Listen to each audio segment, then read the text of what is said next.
Kawikaan ikapitong kabanata, 7 versikulo 1 hanggang 27. Anak ko, ingatan mo ang aking mga salita at impukin mo sa iyo ang aking mga utos. Ingatan mo ang aking mga utos at mabuhay ka, at ang aking kautusan na parang itim ng iyong mata. Itali mo sa iyong mga daliri, ikintal mo sa iyong puso. Sabihin mo sa karunungan, ikaw ay aking kapatid na babae, at tatawagin mong iyong kamag-anak na babae ang unawa, upang kanilang maingatan ka sa babaeng masama, sa babaeng di kilala na nagtatabil ng kanyang mga dila, sapagkat sa dungawa ng aking bahay tumitingin ako sa aking solihiya. At ako'y tumingin sa mga musmos, ako'y nagmasid sa mga may kabataan, sa may kabataang walang bait, na dumaraan sa lansangan ng malapit sa kanyang sulok, at siya yumaon sa daan na patungo sa kanyang bahay. Sa pagtatakip silim, sa kinagabihan ng araw, sa kalahatian ng gabi, at sa kadiliman. At narito, dooy nasa lubong niya ang isang babae na nakagayak ng tila isang patutot at tuso sa puso.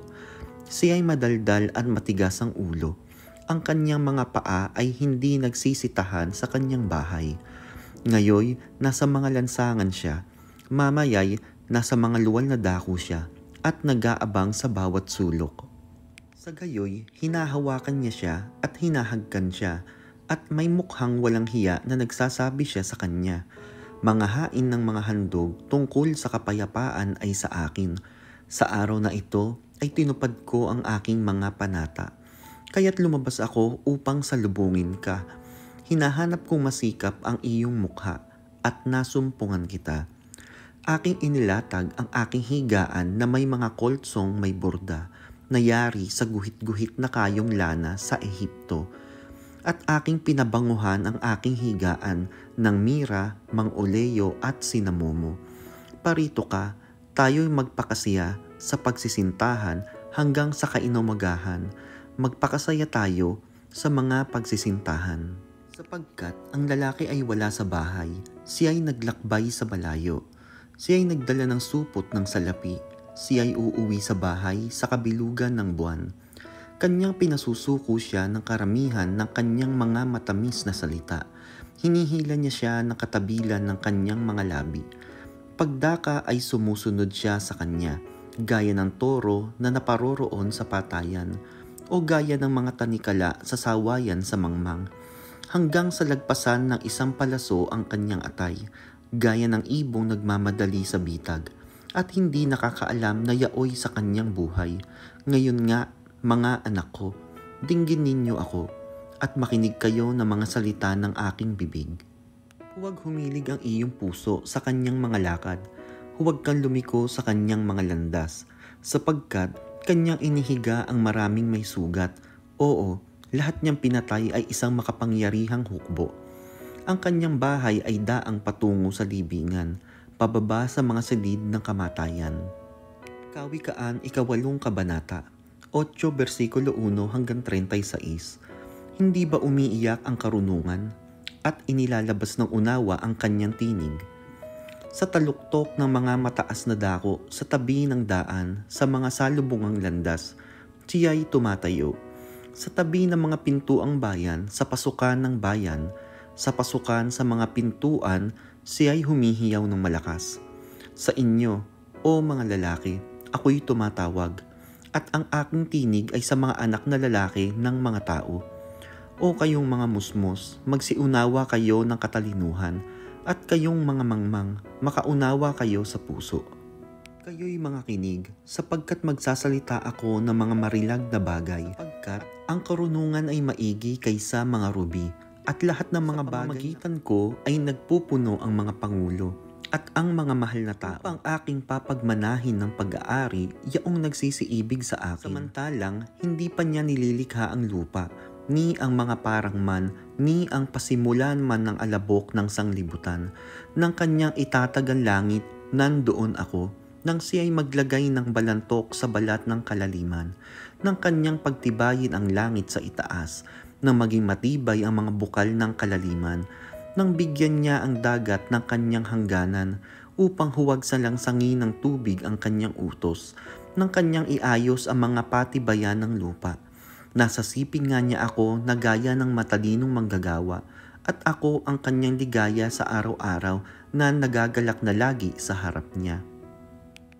Na nagagalak sa kanyang tinatahan ng lupa at ang aking kaaliwan, sino mang nakakasumpong sa akin ay nakakasumpong ng buhay. Kawikaan 9 na kabanata, 9 versikulo 1 hanggang 18. Itinayo ng karunungan ang kanyang bahay, kanyang tinabas ang kanyang 7 haligi, pinatay niya ang kanyang mga hayop, hinaluan niya ang kanyang alak, kanya namang ginayakan ang kanyang dulang, kanya namang sinugo ang kanyang mga alilang babae. Siya'y sumisigaw sa mga pinakapantas na dako sa bayan, kung sino may musmos, pumasok dito. Tungkol sa kanya na mapurol sa pag-unawa, sinasabi niya sa kanya, kayo'y magsiparito, magsikain kayo ng aking tinapay, at magsiinom kayo ng alak na aking hinaluan. Iwan ninyo, ninyong mga musmos, at kayo'y mabuhay, at kayo'y magsilakad sa daan ng kaunawaan. Siyang sumasaway sa manglilibak ay nagtataglay ng kahihiyan sa kanyang sarili, at siyang sumasaway sa masama ay nagtataglay ng pula sa kanyang sarili. Huwag mong sawayin ang manglilibak, baka ipagtanim ka niya. Sawayin mo ang pantas at kanyang iibigin ka. Turuan mo ang pantas at siya'y magiging lalong pantas pa. Iyong turuan ng matuwid at siya'y lalago sa pagkatuto. Ang pagkakatakot sa Panginoon ay pasimula ng karunungan at ang pagkakakilala sa banal ay kaunawaan.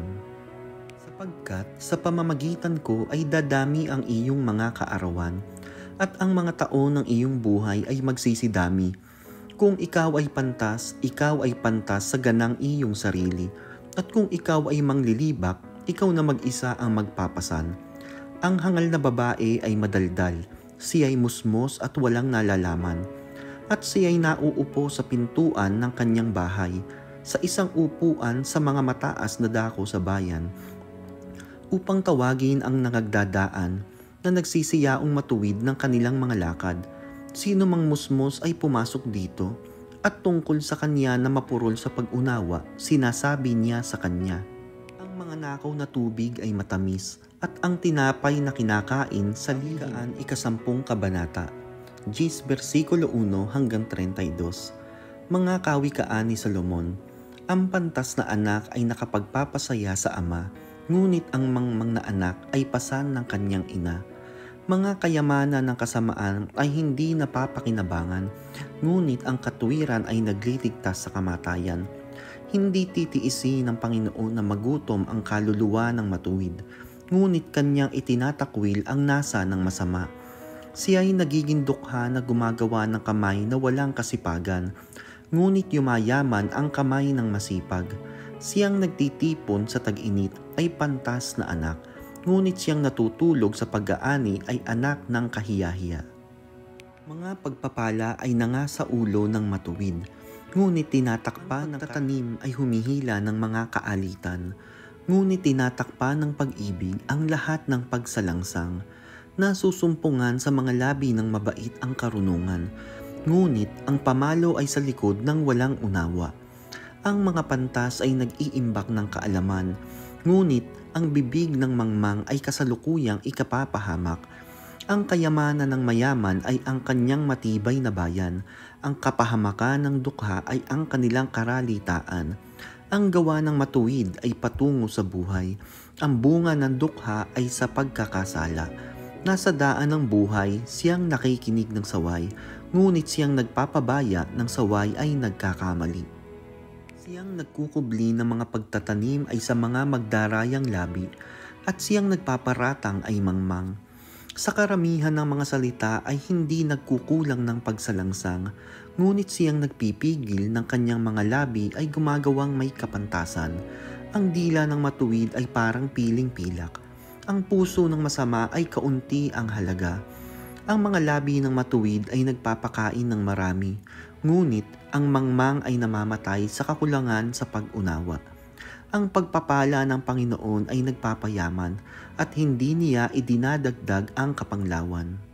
Isang paglilibang sa mangmang ang paggawa ng kasamaan, at gayon ang karunungan sa taong nag-uunawa. Ang takot ng masama ay darating sa kanya, at ang nasa ng matuwid ay ipagkakaloob. Pagka ang ipo-ipo ay dumadaan, ay nawawala ang masama. Ngunit ang matuwid ay walang hanggang patibayan, kung paano ang suka sa mga ngipin, at kung paano ang usok sa mata. Gayon ang tamad sa mga nagsusugo sa kanya.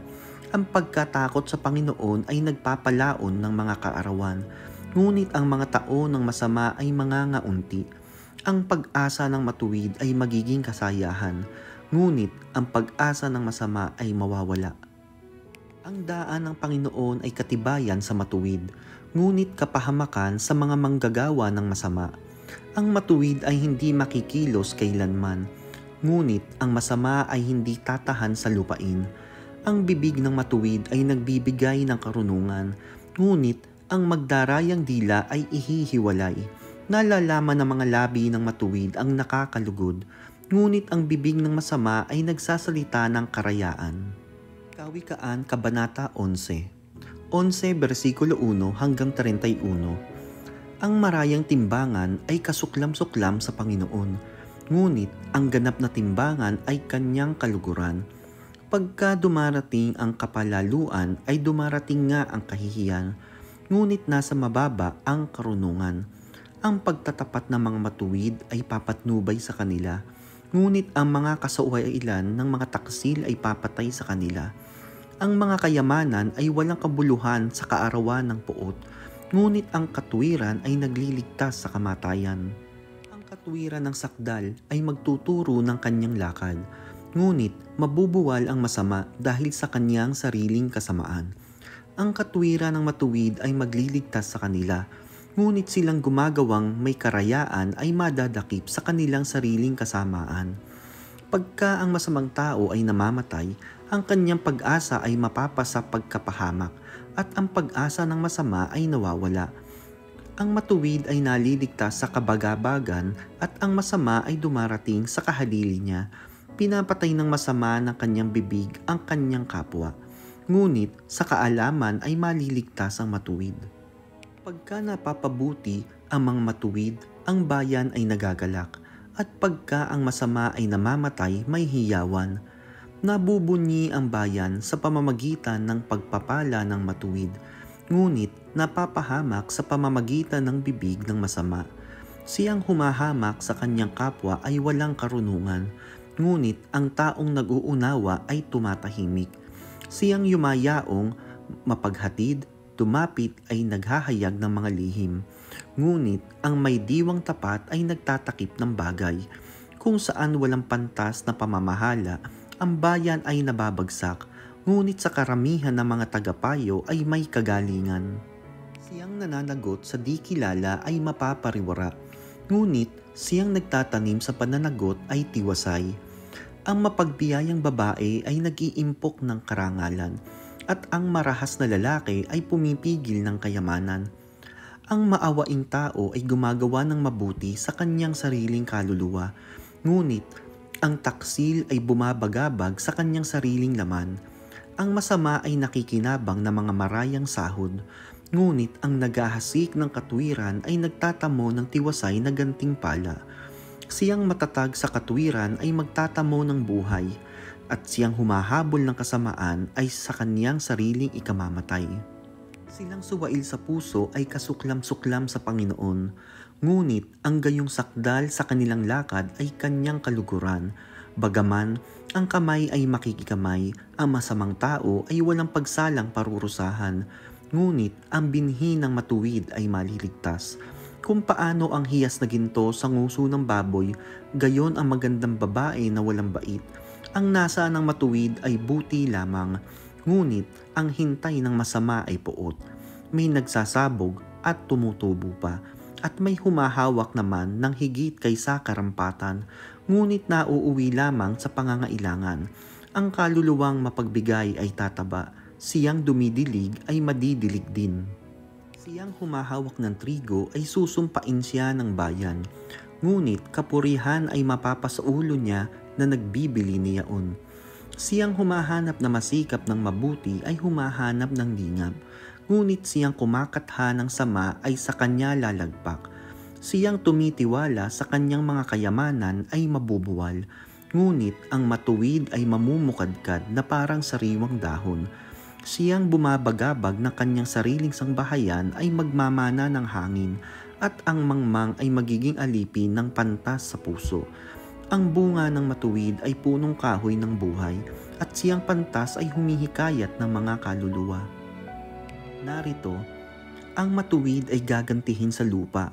Gaano pa nga kaya ang masama at makasalanan?